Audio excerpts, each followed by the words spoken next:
ओम दुर्गे नमः। शिवभक्तों को क्षमता की क्षमता की। आज का प्रसंग है,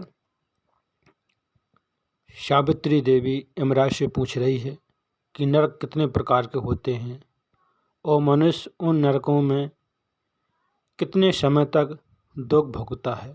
कौन कौन से मनुष्य पाप करता है तो किस किस नरक में दुख भोगना पड़ता है और कितने समय तक दुख भोगता है, और बाद में फिर मनुष्य योनि जन्म लेने के बाद भी उसे क्या दुख भोगना पड़ता है। सावित्री देवी यमराज से पूछ रही है। बहुत ही सुंदर अद्भुत प्रसंग है। कथा देवी भागवत से है।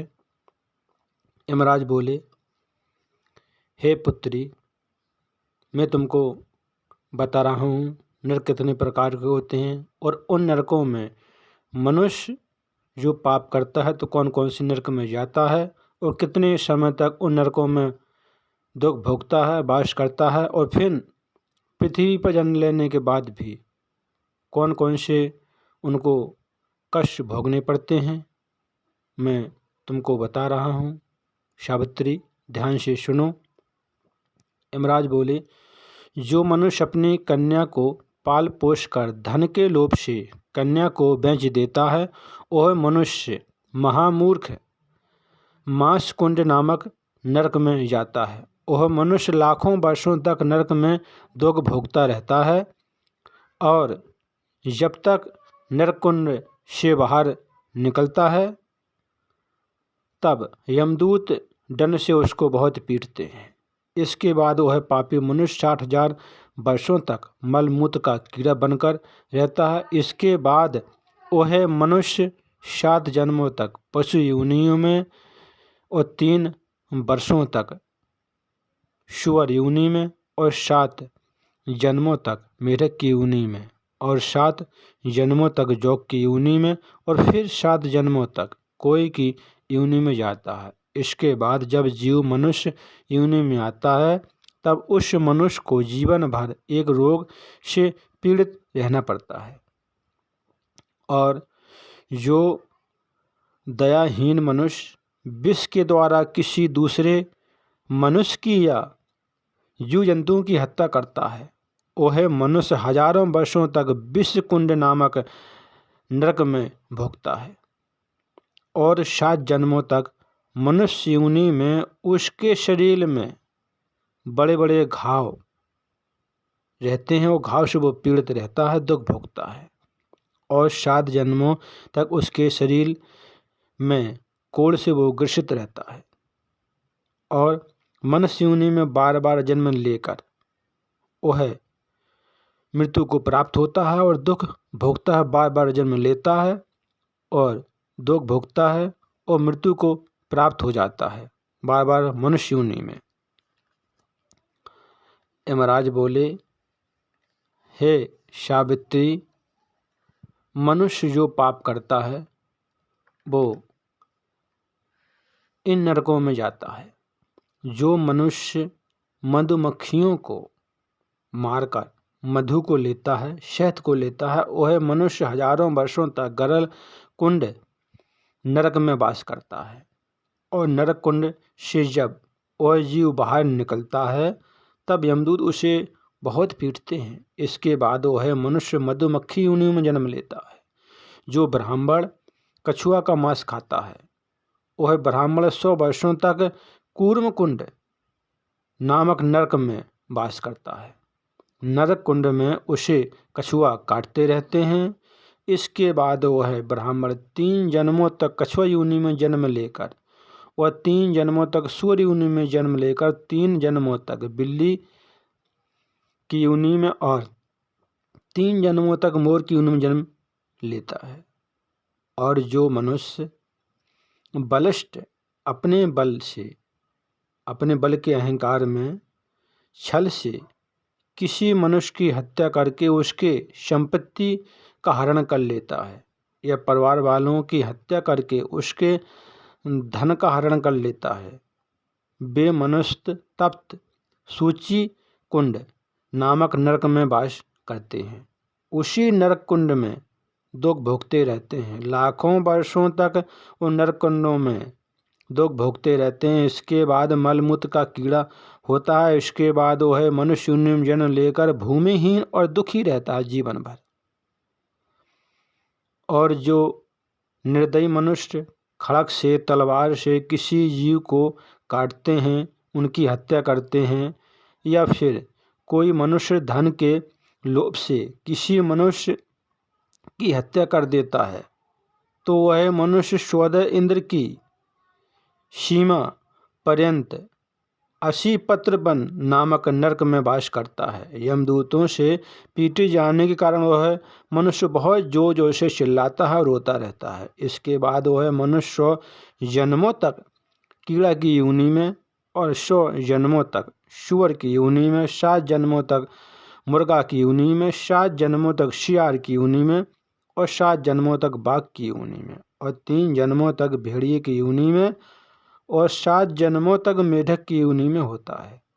और इसके बाद भैंस की योनि में, पशु योनि में जाता है। इसके बाद वह मनुष्य योनि में आता है।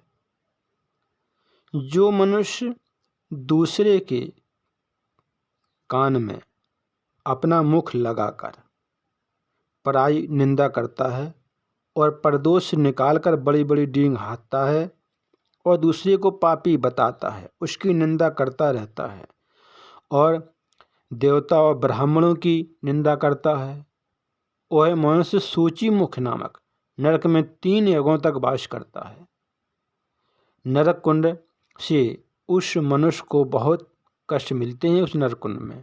इसके बाद वह मनुष्य 7 जन्मों तक बिच्छू की योनि में जाता है और 7 जन्मों तक सर्प योनि में जाता है और 7 जन्मों तक वज्र कीट की योनि में जाता है और 7 जन्मों तक भस्म कीट की योनि में जाता है।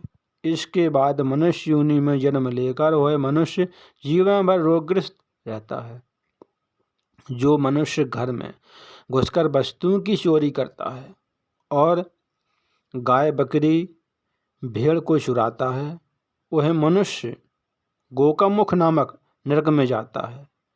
उस नरक कुंड में यमदूत उस मनुष्य को बहुत कष्ट देते हैं और 3 युगों तक नरक कुंड में वास करता है, उसी में रहता है। इसके बाद 7 जन्मों तक गाय की योनि में जन्म लेकर रोगग्रस्त रहता है और 3 जन्मों तक भेड़ की योनि में जन्म लेकर रहता है और 3 जन्मों तक बकरे की योनि में जन्म लेकर रहता है। इसके बाद वह मनुष्य योनि में जन्म लेता है, लेकिन जीवन भर रोगग्रस्त रहता है और भार्याहीन, पत्नीहीन और सदा दुखी रहता है। जो मनुष्य गायों, हाथियों, घोड़ों और सर्पों का वध करता है, वह मनुष्य महापापी गजदंश नामक नरकुंड में जाता है और 3 युगों तक नरक में वास करता है। यमदूत उस मनुष्य को हाथी के दांतों से निरंतर पीटते रहते हैं, डेली पीटते हैं उसको हाथी के दांत से। इसके बाद वह मनुष्य 3 जन्मों तक हाथी की योनि में जन्म लेता है और 3 जन्मों तक घोड़े की योनि में, 3 जन्मों तक गाय की योनि में जन्म लेता है। जो मनुष्य शास्त्र वचन की आड़ लेकर गौ हत्या, स्त्री हत्या और भ्रूण हत्या, ब्राह्मण हत्या करता है, वह दूसरी स्त्रियों के साथ समागम करता है, वह पापी मनुष्य स्वतः इंद्र के सीमा तक कुंभीपाक नरक में वास करता है। कई युगों तक कुंभीपाक नरक में वास करता है और यमदूत के द्वारा प्रतिदिन पीटा जाता है। उसे कभी आग में गिराया जाता है और कभी कांटों पर लिटाया जाता है। उस पापी मनुष्य को नरक कुंडों में बहुत दुख भोगना पड़ता है। इसके बाद हजारों जन्मों तक चील की योनि में, 100 जन्मों तक सूअर की योनि में, 7 जन्मों तक कौआ की योनि में और 7 जन्मों तक सर्प की योनि में जन्म लेकर दुख भोगना पड़ता है। इसके बाद 60,000 वर्षों तक कीड़ा की योनि में जन्म लेकर उसको दुख भोगना पड़ता है और अनेक जन्मों तक पशु योनि में बैल बनकर उसको रहना पड़ता है। इसके बाद मनुष्य योनि में जन्म लेकर कोढ़ी और दरिद्र होता है। सावित्री देवी यमराज से बहुत ही सुंदर अद्भुत प्रश्न पूछा है कि मनुष्य जो पाप करता है तो मनुष्य को किस योनि में जन्म लेना पड़ता है और किस नरकुंड में उसको कितने समय तक उस नरकुंड में दुख भोगना पड़ता है। यमराज ने बताया कि नरक 28 प्रकार के होते हैं। भागवत में नरकों का वर्णन 28 प्रकार के बताए गए हैं। जो मनुष्य पाप करता है तो अलग अलग नरकुंडों में उसको दुख भोगना पड़ता है। 28 नरकों में सर्वश्रेष्ठ कुम्भीपाक नरक है। सबसे ज़्यादा पापी अत्याचारी दुष्ट इसी कुम्भीपाक नरक में जाते हैं। यह कथा देवी भागवत से है। बहुत ही सुंदर अद्भुत और सुंदर कथा है। कथा को सुनते रहें, काम करते रहें, मैया का नाम जपते रहें। शिव भक्तों को क्षमता की क्षमता की क्षमता की।